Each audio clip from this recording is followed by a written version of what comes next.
इस हफ्ते BSI explains में हम बात करेंगे भारत और चीन के बीच हुई ऐतिहासिक 1962 जंग की।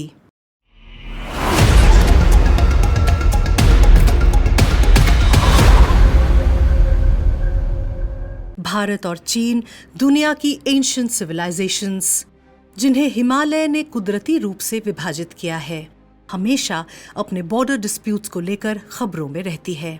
चीन दुनिया के कुछ ऐसे देशों में से एक है जो अपने बॉर्डर को काफी ज्यादा देशों के साथ बांटता है, करीब 14 देश, और चीन का लगभग इन सभी देशों के साथ ही बॉर्डर डिस्प्यूट्स हैं। भारत और चीन के बॉर्डर डिस्प्यूट्स लंबे समय से चर्चाओं में है, जिन्हें मिटाने के लिए दोनों देशों ने कोशिश की, जिसमें पहला प्रमुख कदम था 1954 का पंचशील अग्रीमेंट, जहां भारत और चीन ने पीसफुल कोएग्जिस्टेंस के 5 प्रिंसिपल्स को साइन किया, जिसके बाद जवाहरलाल नेहरू का हिंदी चीनी भाई भाई नारा प्रसिद्ध हुआ।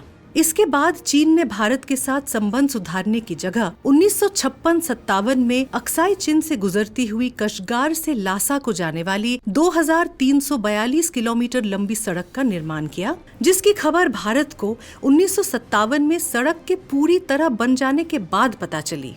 1959 में PLA ने तिब्बत विद्रोह के समय तिब्बत में बहुत अत्याचार किया। उसी दौरान दलाई लामा ने भारत में शरण ली, जिससे चीन को लगा कि भारत उसके इंटरनल मैटर्स में दखलंदाजी कर रहा है। चीन के पहले प्रीमियर चो अनलाई और पहले भारतीय प्रधानमंत्री जवाहरलाल नेहरू ने काफी डिप्लोमेटिक मुलाकातें की, पर चीन ने साल 1959 तक कभी भी बॉर्डर को लेकर कोई मतभेद व्यक्त नहीं किया। 1961 में नेहरू की फॉरवर्ड पॉलिसी के अंतर्गत भारतीय सोल्जर्स ने कॉन्फ्लिक्टेड बॉर्डर एरियाज में पेट्रोलिंग करना शुरू किया। चीन के अभी तक के व्यवहार से इतनी क्लैरिटी थी कि चीन किसी भी हाल में रिटेलिएट नहीं करेगा, पर इन सभी अनुमानों को गलत साबित करते हुए चीन ने अपनी सैनिकों को आउटपोस्ट सेटअप और बॉर्डर पेट्रोलिंग के लिए डिप्लॉय किया।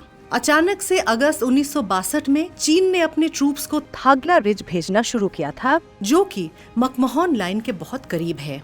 अक्टूबर 1962 में चीनी सैनिकों ने भारत के लद्दाख और नॉर्थ ईस्ट पर पहला हमला किया। तब भारत इस जंग के लिए बिल्कुल भी तैयार नहीं था।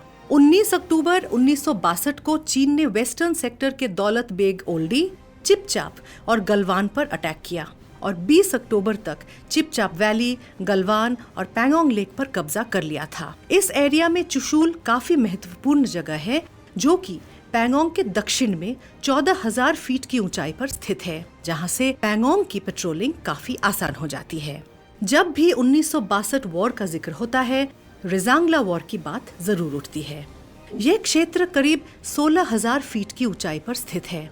रिजांगला वॉर 1962 युद्ध की सबसे फियर्स वॉर है, जिसमें करीब 120 भारतीय फौजियों ने अपनी आखिरी सांस और आखिरी गोली तक देश की टेरिटरी की रक्षा करी, जिस दौरान 114 सोल्जर्स शहीद हो गए और 6 सोल्जर्स प्रिजनर्स ऑफ वॉर बने। ये company major Shaitan Singh command कर रहे थे, जिन्हें अपनी बहादुरी के लिए परमवीर चक्र से सम्मानित किया गया। नवंबर 1962 में चीन की जीत के साथ ये जंग समाप्त हुई, जिसमें भारत के 1383 जवान मारे गए और 1047 जख्मी हुए थे। इस जंग में चीन के 722 जवान मारे गए और 1657 जख्मी हुए थे। हिमालयन रेंज में ठंड के दौरान कुछ भी सप्लाई करना काफी मुश्किल हो रहा था, जिस कारण चीन को वेस्ट में चुशूल और नॉर्थ ईस्ट में तवांग सेक्टर से अपनी फौज को हटाना पड़ा। आज ये दोनों जगह भारत की टेरिटरी में आती है और मकमहोन लाइन को इंटरनेशनल बॉर्डर माना जाता है। 1962 के बाद भारत सरकार ने युद्ध के दौरान भारतीय सेना का प्रदर्शन और वो इंसिडेंट्स जिनके चलते हुए ये युद्ध की नौबत आई, इन सब की जांच करने के लिए हेंडरसन ब्रुक्स भगत रिपोर्ट कमेटी की स्थापना की, जिसके बाद भारत ने अपने सशस्त्र बलों को मजबूत करने, सीमा सुरक्षा में सुधार करने, चीन के साथ बॉर्डर डिस्प्यूट्स को सुलझाने के लिए डिप्लोमेटिक प्रयास करने का निर्णय लिया, जिसने भारत की इंटरनेशनल रिलेशंस की अप्रोच को बदल दिया और ये आज भी भारतीय विदेश नीति की नींव है। दुर्भाग्यवश इस दुखद जंग के बाद भी भारत और चीन की सुलह नहीं हो पाई। चीन भारतीय टेरिटरी में आए दिन घुसपैठ करता रहा है। साल 2020 में गलवान, जो इस बात का प्रतीक है कि चीन अपनी टेरिटरी को लेकर काफी संवेदनशील है, चीन के इसी व्यवहार से लगता है कि वो आने वाले समय में भी शांत नहीं बैठेगा। अगर आप चाहते हैं कि हम आपके इंटरेस्ट के डिफेंस रिलेटेड टॉपिक्स को कवर करें तो हमें लिखिए। ऐसे और इंटरेस्टिंग वीडियोस के लिए हमारी चैनल को लाइक, शेयर और सब्सक्राइब करना न भूलें।